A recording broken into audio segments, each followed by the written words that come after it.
د هغې نه بعد وایي چې د قیامت د شرمندګۍ نه د بچ کېدو دپاره دعا دا الله اکبر. الله دې موږ د دنیا او د آخرت ته شرم نه وساتي. الله دې به موږ پردې رواچي. او خصوصا دا نن سبا دور نه دی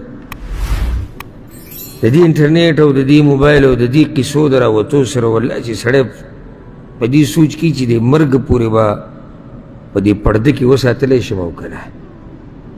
نوي نوي جاخې راوځي او د چا ویډیوګانې راوځي او د چا تصویران راوځي او د چا د کور د زنانه خبرې راښکاره کېږي او د چا څه او د چا څه. ودونو کې د زنانو تصویران ویستی کېږي، په پروګرامونو کې تصویران او ویډیوګانې او هغه بیا په یو ځای کې چلېږي او په بل ځای کې چلېږي.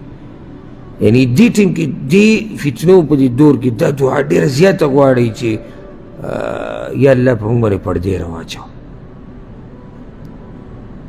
پرده چې د الله په پرده کې یو سړی د مرګ پورې پاتې شي لوی نعمت دی، او بیا چې دا پرده په آخرت کې هم پتا پرته وي دا بیا بل نعمت دی.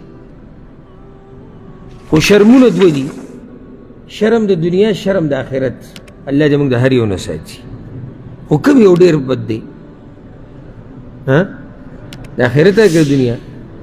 آخرت. ولې؟ د ټولو په مخ کې یعنی دنیا کې ستا دا یره ده که زه وشرمېدم خو کور والا به خبره شي، علاقې والا زیات نه زیات علاقې والا. نور خو بهر علاقې خو ته هم څوک نه پېژني ته څوک الا دا که سړی مشهور وي. آخرت کې د آدم علیه السلام نه والا د آخرني کس پورې ولاړ دي، پیریان ولاړ دي، زناور هم حشر کېږي او دا ټول ولاړ دي او الله ته وشرمي. او الله دې سې راښکاره کي یوم تبل السرائر، الله په ورځ به پټې خبرې راښکاره کوم. او الله دې سې راښکاره کي چې په سکرین یې درته وچرېږي چې دا ته نه یې د شپې چې دې پلانې ګناه کوله ته نه وي دا کار تا نه دی کړی دا ته نه یې څه به په هغه ټیم کې بیا ته محسوسېږي. نو د آخرت د دې ذلت او شرم نه د بچ کېدو دپاره دعا سورة آل عمران کې ده. الله دا د نیکانو خلکو دعا را نقل کړې ده 104 آیت کې.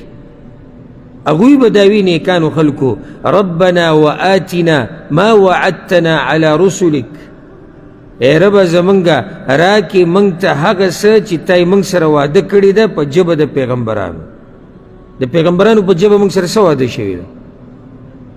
د جنت، د الله د رضا کېدو. نو یا الله موږ له دغه راکړه. ولا تخزنا يوم القيامة، او مشرم ومنغ په ورځ د قیامت، او مشرم ومنغ په ورځ د قیامت.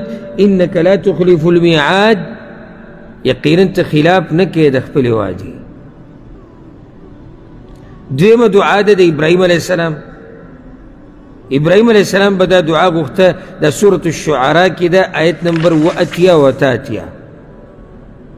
ابراهیم علیه السلام به دا وي. ابراهیم علیه السلام دا یاد کوي ګورئ چې هغه امام الموحدین دی، د پیغمبرانو پلار دی. هغه به وي ولا تخزني یوم یبعثون، او مشرموه ما لره په کومه ورځ چې به مړي دوباره د قبرونه پورته کړی کېږي. یوم لا ینفع مال ولا بنون، په کومه ورځ چې به فایده نه ورکوي مال او نه زامن. یا الله وي په هغه ورځ مې مشرموه. دا دعا ډېره غواړي د الله نه، د دعاګانې په مخه غواړي چې الله موږ مشرموه په هغه ورځ چې کله به دا مخلوق ته ودرېږي.